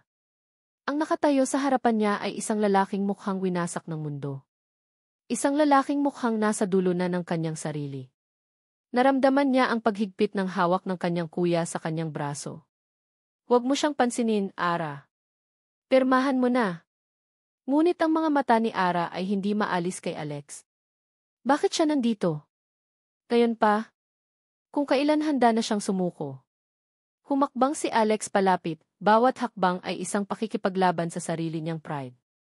Ang mga mata niya ay nakatuon lang kay Ara, binabaliwala ang nanlilisik na tingin ni Dante. Anong ginagawa mo dito, Del Rosario? Sigaw ni Dante, humakbang para harangan si Alex. Wala ka nang babalikan dito. Tapos na ang laro. Hindi pinansin ni Alex si Dante. Nagpatuloy siya sa pagtingin kay Ara. Alam ko, sabi ni Alex, ang boses ay basag. Alam kong galit ka. Alam kong nasaktan kita. At alam kong nagsinungaling ka. Pero hindi na iyon ang mahalaga sa akin ngayon. Huminto siya, ilang talampakan lang ang layo sa kanila. Tumingin siya sa direksyon kung nasaan ang bahay, kung nasaan ang mga bata. Bumalik ako para humingi ng tawad, pagpapatuloy niya. Hindi para sa klinik ko. Hindi para sa reputasyon ko. Para kay Marco. Narinig niya ang pagbuntong hininga ni Ara. Hindi ko nababawiin ang sinabi ko, Alex.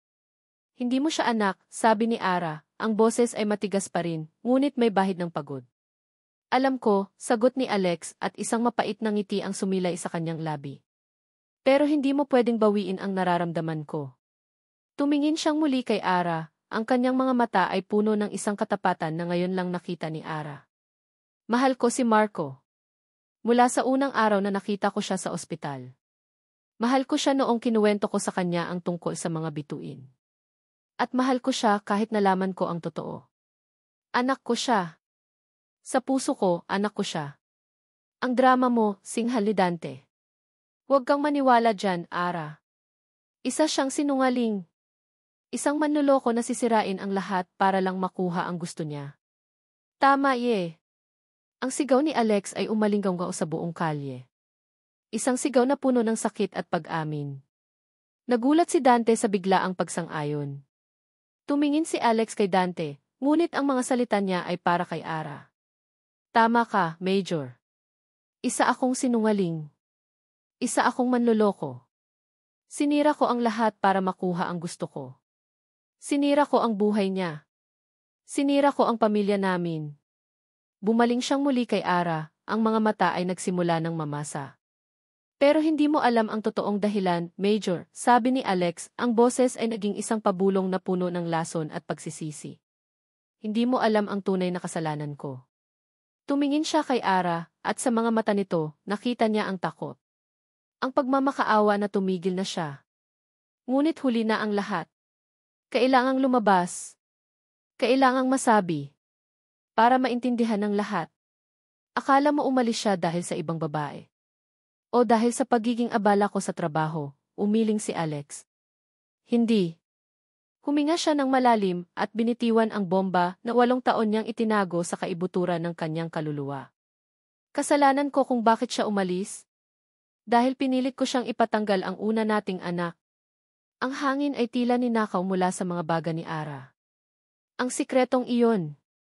Ang pinakamarumi, pinakamasakit, pinakamadilim na sikreto ng kanyang buhay, na ibinaon niya kasama ng lahat ng kanyang luha at sakit, ay ngayon binigkas ng malakas sa ilalim ng bukas na kalangitan. Sa harap ng kanyang kapatid. Isang tunog ang kumawala sa kanyang lalamunan, isang tunog ng pagkagulat at matinding sakit. Ang kanyang mga tuhod ay biglang nanghina, at kung hindi dahil sa pagkakahawak ni Dante, bumagsak na sana siya sa semento. Napatingin siya sa kanyang kuya. Ang mukha ni Dante, na kanina'y puno ng galit at yabang, ay ngayon blanko. Puno ng purong pagkabigla.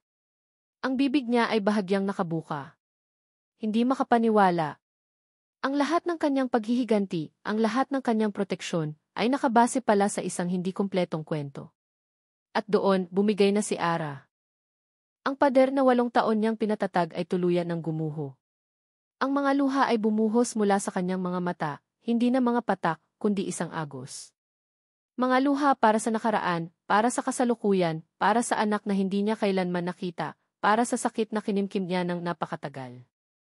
Umiyak siya ng umiyak, ang kanyang mga hikbi ay pumupuno sa nakabibinging katahimikan. Pinanood ni Alex ang pagguho ni Ara.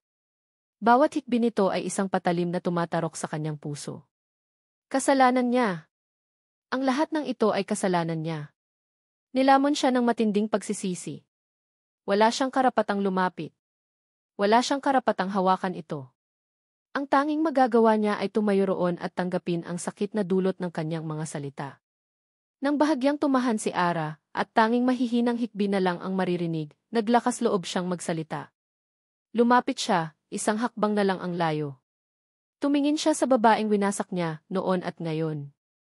Patawarin mo ako, Ara, bulong niya, ang boses ay basag at puno ng luhang hindi niya pinapakawalan. Please. Lumipas ang ilang araw na parang isang panaginip na mabagal. Para kay Arabella Cruz, ang pagsikat ng araw ay hindi na nagdadala ng takot.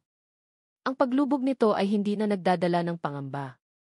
Ang mga sikreto na parang mabibigat na kadena sa kanyang mga paa ay naputol na. Malaya na siya, ngunit ang kalayaan ay may kasamang kakaibang bigat. Ang bigat ng katotohanan. Nag-file siya ng leave of absence sa trabaho. Kailangan niya ng oras. Kailangan niyang huminga. Hindi niya sinagot ang mga tawag ni Alex. Hindi pa. Hindi pa niya kaya. Ngunit hindi na rin niya ito binubura. Ang pangalan ni Alex sa screen ng kanyang cellphone ay hindi na isang banta, kundi isang paalala, isang masakit ngunit kinakailangang paalala ng lahat ng nangyari. Isang hapon, habang abala ang mga bata sa panonood ng cartoons, umupo siya sa tabi ng kanyang kuya sa kanilang maliit na balkonahe. Si Dante. Mula noong gabing iyon, naging tahimik ito. Ang dating kumpiyansa at otoridad sa mga mata nito ay napalitan ng isang bagay na mas malalim, pag-unawa at pagsisisi. Hindi ko alam, Ara, sabi ni Dante sa wakas, bumasag sa kanilang katahimikan. Nakatingin ito sa malayo. Kung alam ko lang hindi sana di. Umiling si Ara. Kasalanan ko rin, kuya. Hindi ko sinabi sa'yo ang lahat. Dahil sa hiya. Dahil sa takot. Tumingin si Dante sa kanya, ang mga mata ay puno ng sakit para sa kapatid. Pero ang sirain siya. Ang gamitin ang kapangyarihan ko para durugin siya, mali iyon, Ara. Nagpadala ako sa galit.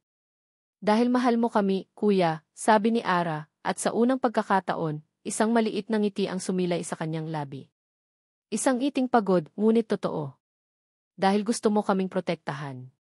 Naiintindihan ko iyon. Pero ngayon huminga siya ng malalim. Ngayon, ako na ang bahala. Panahon na para ako naman ang magdesisyon para sa amin. Tumango si Dante. Walang pagtutol. Walang argumento. Isang tahimik na pagtanggap. Sa wakas, hindi na siya ang maliit na kapatid na kailangang protektahan. Isa na siyang babaeng may sariling lakas. Nang gabing iyon, ginawa ni Ara ang isang bagay na matagal na niyang dapat ginawa. Umupo siya sa tabi ng kama ni Marco, kung saan mahimbing na itong natutulog. Sa kanyang kamay, mayroon siyang isang maliit at medyo luma ng kahon. Dahan-dahan niyang ginising ang kanyang panganay. Marco, anak, gising ka muna saglit. May gusto lang ipakita sa'yo si Mama. Kinuskos ni Marco ang kanyang mga mata, bumangon ng may pagtataka. Binuksan ni Ara ang kahon. Sa loob, naroon ang ilang mga bagay, isang kupas na larawan ng isang lalaking nakangiti at nakasuot ng uniforme ng pulis, isang police badge na medyo kinakalawang na, at isang nakatuping sulat. Sino po siya, Mama? Tanong ni Marco habang tinitingnan ang larawan. Huminga ng malalim si Ara, hinahanda ang sarili. Siya ang Papa Richard mo, anak. Ang una mong papa. Kinuwento ni Ara ang lahat sa paraang maiintindihan ng isang 8 taong gulang na bata. Kinuwento niya ang tungkol sa isang matapang na pulis na mahal siya. Isang bayani na pumunta sa langit bago pa man niya masilayan ang kanyang anak. Kinuwento niya kung gaano siya kamukha nito, ang pagiging seryoso, ang pagiging mapagmahal sa mga kapatid. Walang luha. Tanging katotohanan na may kasamang pagmamahal. Nakinig lang si Marco. Hinawakan niya ang police badge. Hinaplos niya ang larawan.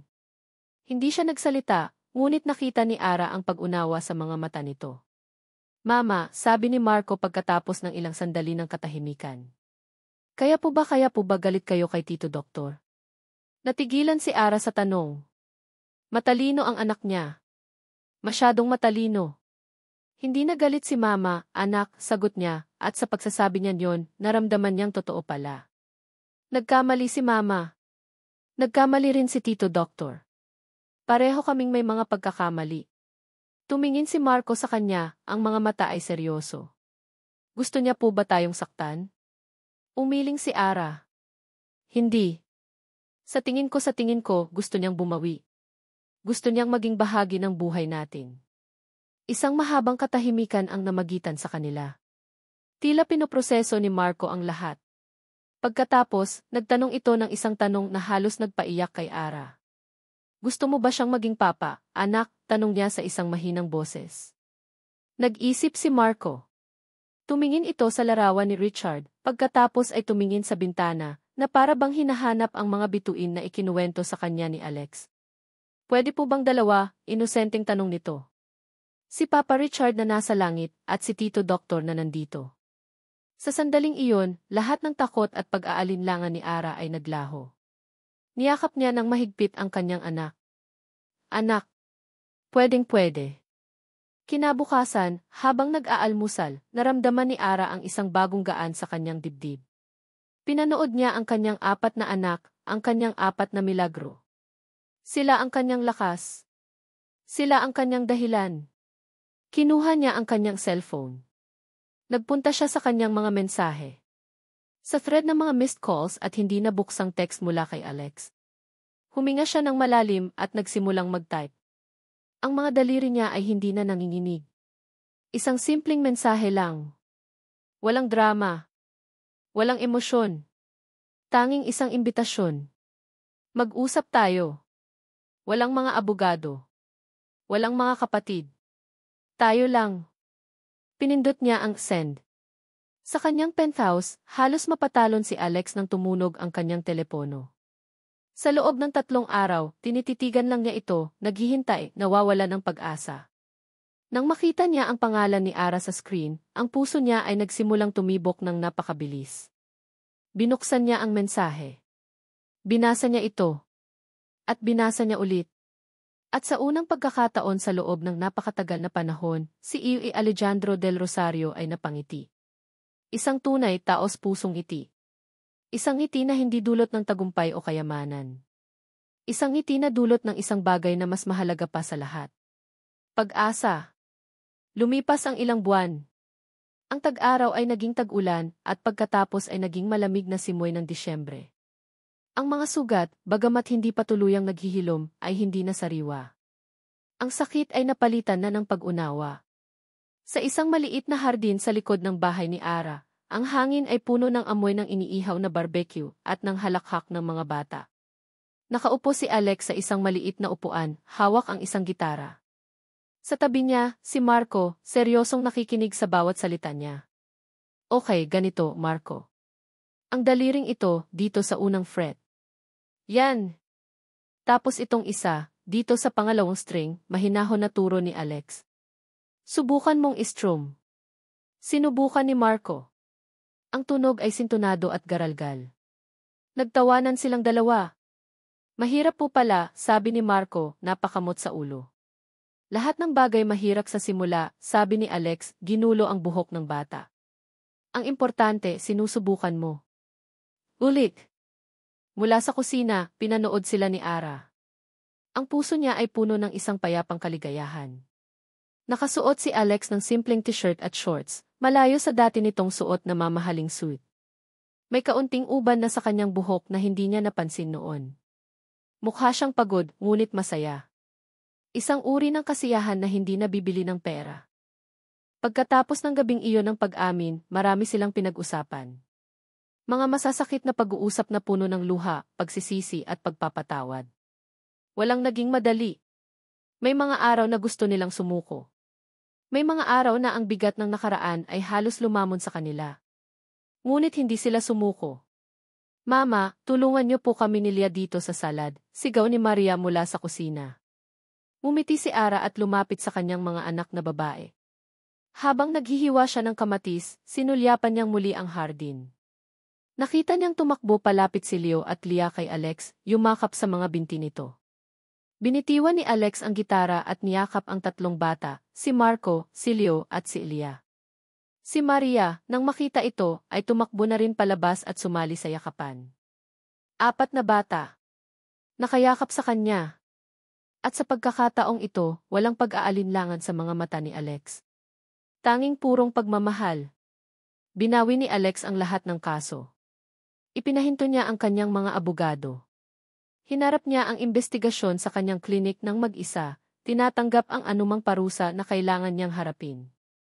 Nang malaman ng media ang buong kwento, na ang nag-akusa sa kanya ay ang kapatid ng babaeng kanyang sinaktan, ang simpatya ng publiko ay bumalik sa kanya. Ang kaso ay ibinasura dahil sa kakulangan ng ebidensya at mali siya. Ang Del Rosario Heart Clinic ay muling bumabangon. Ngunit alam ni Ara, hindi na iyon ang pinakamahalaga para kay Alex. Biglang bumukas ang gate ng kanilang hardin. Pumasok si Dante.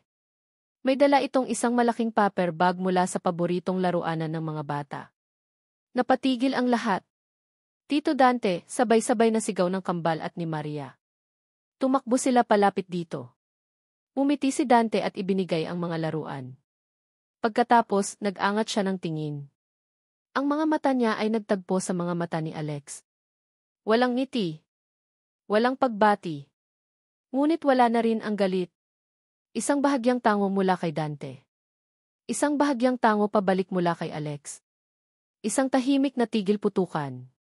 Isang pag-amin na pareho silang nagmamahal sa iisang pamilya. Isang pagtanggap. Mamaya-maya, habang kumakain sila sa isang mahabang mesa sa hardin, ang dapit hapon ay nagpinta ng kulay ginto at rosa sa kalangitan. Ang ingay ng tawanan at kwentuhan ay pumuno sa hangin. Umupo si Alex sa tabi ni Ara. Sa ilalim ng mesa, dahan-dahan niyang hinanap ang kamay nito at hinawakan. Mainit. Tutu. Masaya sila, bulong ni Alex habang pinapanood ang mga bata na naghahabulan sa damuhan. Masaya ka ba? Tanong ni Ara pabalik, tinitingnan siya ng diretso sa mata. Tumingin si Alex sa mga mata ni Ara. Ang mga matang minsan ay puno ng galit at takot ay ngayon puno na ng kapayapaan. Ngayon lang ulit ako naging ganito kasaya, sagot niya, at naniwala si Ara sa bawat salita. Hindi sila opisyal na magkasama. Hindi pa. Hindi pa sila nagsasabi ng I love you. Ang mga salitang iyon ay may dala pang bigat ng nakaraan. Ang ginagawa nila ay mas mahalaga pa roon. Bumabawi sila. Nagpapagaling sila. Araw-araw. Tumingin si Ara sa pamilyang nasa harapan niya. Isang pamilyang hindi perpekto. Isang pamilyang binuo mula sa mga basag na piraso ng nakaraan. Isang pamilyang pinagtibay ng pagpapatawad at pinatunayan ang pagpili na manatili, ang pagpili na subukan, ang pagpili na magmahal, araw-araw. Sumandal siya ng bahagya kay Alex at ibinulong ang mga salitang magiging pundasyon ng kanilang bagong simula. Isa-isang hakbang, Alex. Isa-isang araw. Hinigpitan ni Alex ang hawak sa kanyang kamay. Ang paglubog ng araw ay nagbigay daan sa paglabas ng mga unang bituin sa langit. Tumingala siya, at sa isang saglit, inisip niya na nakita niya ang 3 bituin ng Orion. Tumingin siyang muli kay Ara, ang kanyang mga mata ay puno ng isang pangakong mas matibay kaysa sa anumang kasulatan. Kahit gaano katagal, sagot niya. Maghihintay ako. At dito nagtatapos ang kwento ni na Alex at Ara. Mula sa kaibuturan ng aking puso, maraming salamat sa inyong walang sawang pagsubaybay at pakikinig. Isang karangalan na samahan ninyo ako sa bawat kabanata ng kanilang paglalakbay. Habang isinusulat ko ang kwentong ito, sina Alex at Ara ay naging totoong mga tao sa aking isipan. Naramdaman ko ang kanilang sakit, ang kanilang galit, ang kanilang mga pag-aalinlangan, at ang unti-unti nilang pag-asa. Ang bawat eksena ay isang paalala na ang buhay at pag-ibig ay hindi simple. Ang kwento nila ay isang paalala na ang tunay na pag-ibig ay hindi perpekto.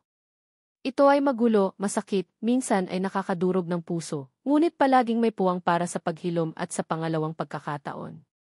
Ito rin ay isang kwento ng pagpapatawad, ang pagpapatawad sa taong nanakit sa atin, at higit sa lahat, ang mas mahirap na pagpapatawad para sa ating mga sariling pagkakamali. Dahil sa pagpapatawad lamang natin matatagpuan ang tunay na kapayapaan. At higit sa lahat, ito ay tungkol sa pamilya. Isang pamilyang hindi laging nagsisimula sa dugo, kundi sa pusong handang mag-aruga, umunawa at pumili na manatili kahit gaano pa kahirap. Kaya naman, nais kong marinig ang inyong boses. Ano ang pinakapaborito ninyong eksena? Anong aral ang tumatak sa inyong puso? Mayroon ba kayong kilalang Alex o Ara sa totoong buhay? Ibahagi ninyo ang inyong mga saloobin sa comment section sa ibaba. Ang bawat komento ninyo ay inspirasyon at lakas para sa akin. Muli, maraming salamat. Hanggang sa ating susunod na pagkikita sa panibagong kwento ng pag-ibig at pag-asa.